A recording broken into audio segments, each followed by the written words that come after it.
宇大事件要带您关心到飓风海伦，上个星期重创美国东南部6个州，目前呢总共导致了119人死亡，另外有将近200万户停电。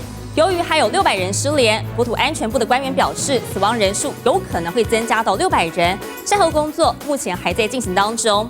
美国总统拜登指示全力救灾，并表示2号将前往看灾。 飓风过境，河岸的房子地基流失，有些悬空，有些被削掉一大半，有些甚至连人带屋被直接冲走。 Heard accounts of people seeing houses floating down the river with people in them. So we know that death toll will rise. The devastation was beyond belief. 飓风海伦上周末重创美国东南部6个州，截至美东时间周一，还有将近200万户停电。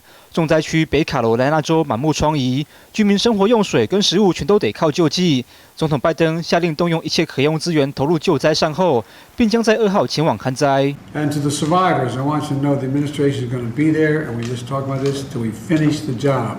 上游洪水冲刷北卡鲁尔湖，塞满漂流木跟杂物。目前各州合计传出数百人死亡跟失联。官员悲观地表示，死亡人数恐怕进一步攀升。There could be as many as 600 lost lives, but we don't have any confirmation of that. We know there are 600 who are either lost or unaccounted for. I just spoke to Elon. I'm getting him. We want to get Starlink hooked up because they have no communication whatsoever. 抢先现任正副总统，美国前总统川普1号来到乔治亚州灾区，表示已经要求马斯克为灾民提供新的网络服务。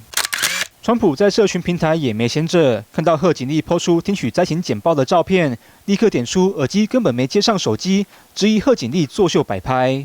陈伟仁编译。